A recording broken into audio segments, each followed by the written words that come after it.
विधेयक 2026 में जो चर्चा हुई इसमें आपने बोलने का मुझे मौका दिया।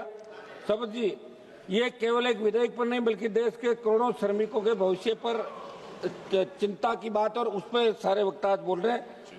महोदय, सच है कि उद्योगों को सरल नियम चाहिए, ये भी सच है कि निवेश और रोजगार बढ़ाने की सुधार की आवश्यकता है, लेकिन मेरा सरकार से प्रश्न है कि क्या सुधार का अर्थ श्रमिक अधिकारों को कमजोर करना है? क्या विकास का अर्थ सामाजिक सुरक्षा का क्षरण है? मैं आपके माध्यम से सरकार को कहना चाहता हूं कि ये विधेयक तकनीकी संशोधन के नाम पर श्रमिक अधिकारों को और कमजोर करने की दिशा में एक और कदम है।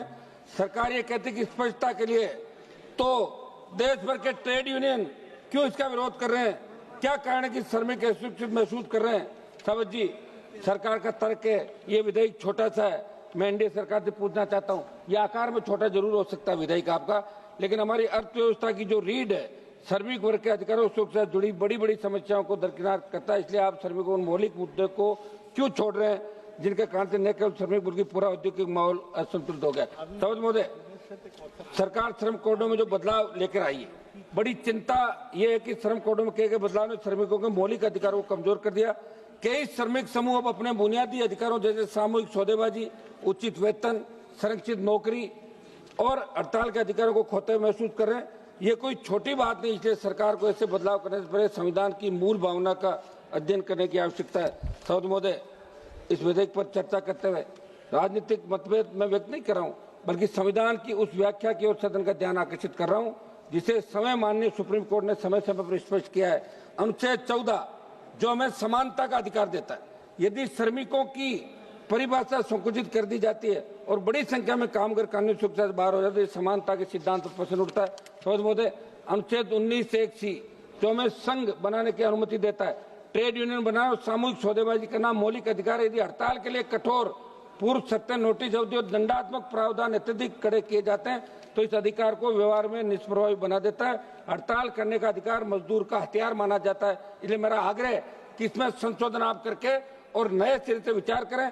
अनुच्छेद 21 जो हमें जीवन और गरिमा का अधिकार देता है, और सुप्रीम कोर्ट ने अनेक निर्णयों में कहा कि जीवन का अर्थ केवल अस्तित्व नहीं बल्कि गरिमापूर्ण जीवन है। नौकरी की सुरक्षा, मनमानी, छंटनी और विवाद निवारण में देरी ये गरिमा के अधिकार को प्रभावित करता है। ये विधेयक लाकर संविधान की मूल भावना अनुच्छेद की अवमानना आप लोग कर रहे हैं। समझ महोदय, आर्टिकल 38 राज्य के जो डायरेक्टिव प्रिंसिपल है, आर्टिकल 38 जो सामाजिक, आर्थिक, राजनीतिक न्याय की बात करता है, आर्टिकल 39 जो आजीविका के साधनों की सुरक्षा की बात करता है, आर्टिकल 43 है जो उद्योगों में श्रमिकों की भागीदारी की बात करता है। इसलिए मैं आपके माध्यम से मंत्री जी को कहना चाहता हूं कि आर्टिकल 38, 39, आर्टिकल 43 है केवल सजावटी शब्द नहीं है, शासन की दिशा तय करता है। आप यदि ये विधेयक पास करवा लेते हैं तो श्रमिकों की भागीदारी और सुरक्षा के जो राइट उन्हें संविधान ने दिए उन्हें न केवल कमजोर कर रहे हैं बल्कि आम संविधान आदर्शों में दूर जा रहे हैं। इसलिए आपको मंथन करने की जरूरत है। सावत महोदय, एक मिनट। सावत महोदय, मैं थोड़ा सा हमारे पे विशेष ध्यान रखें हम सब। राजस्थान के उद्योगों में सीमेंट फैक्ट्रियां, रिफाइनरी जैसे क्षेत्रों में मजदूरों के हितों के अवहेलना जुड़े कई मामले समय समय पर सामने आते हैं। वहां मौत हो जाती है और अगर वो आंदोलन नहीं करेगा मजदूर तो उसकी बात कोई कॉर्पोरेट और दूसरे लोग नहीं मानेंगे। इसलिए आंदोलन के माध्यम से, हड़ताल के माध्यम से वो उस जो मृतक होता है, दूसरा होता है, उसको न्याय दिलाते हैं, मुआवजा देते हैं। मंत्री जी, मेरे राजस्थान की दूसरी बार को तो श्रम कानूनों में सुधार, श्रमिक पंजीकरण, सामाजिक सुरक्षा योजनाएं और सिलिकोसिस नीति सरकार द्वारा लागू की गई है, लेकिन जमीनी स्तर पर प्रभावी क्रियान्वयन की आवश्यकता है। सबसे ज्यादा भ्रष्टाचार श्रम विभाग कार्यालयों में व्याप्त है। समझ जी, मेरा आपके माध्यम से सरकार से आग्रह है कि हम उद्योग विरोधी नहीं है, हम निवेश विरोधी नहीं है, हम सुधार विरोधी नहीं है, लेकिन हम श्रमिक विरोधी कानून स्वीकार नहीं कर सकते। भारत की अर्थव्यवस्था की रीढ़ मजदूर, कर्मचारी, कारखाना कर्मी, संविदा, श्रमिक, गीग वर्कर, इनके अधिकारों की रक्षा करना इस सदन का कर्तव्य है। और कोई भी विकास तभी सार्थक जब न्यायपूर्ण हो, विकास तभी सही है। एक मिनट साहब, जब वे समावेशी हो। मैं सरकार से ये भी आग्रह करता हूँ पुनर्विचार करें, विधेयक को संसदीय स्थायी समिति के पास भेजा जाए, ट्रेड यूनियनों, उद्योग संगठनों, राज्य सरकारों के साथ व्यापक परामर्श किया जाए, हड़ताल और एक मिनट समाप्त कर रहा हूं, हड़ताल और सामूहिक सौदे में जुड़े प्रावधानों में संतुलन लाया जाए, औद्योगिक न्यायाधिकरणों की समयबद्ध हिसाब में सुनिश्चित की जाए, श्रमिक भागीदारी को वास्तविक रूप दिया जाए। अंत में मंत्री जी से एक मांग करना चाहता हूँ, मेरे संसदीय क्षेत्र में 3 डॉक्टरों की ESIC डिस्पेंसरी का प्रस्ताव लंबित पड़ा है, जल्द से जल्द आप स्वीकृत दिलाने के निर्देश जारी करें।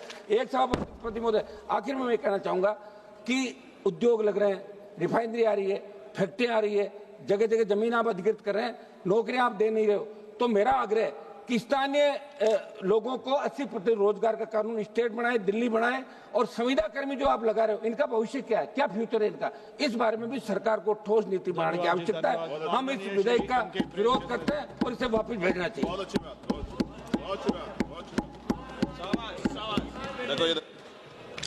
Thank you.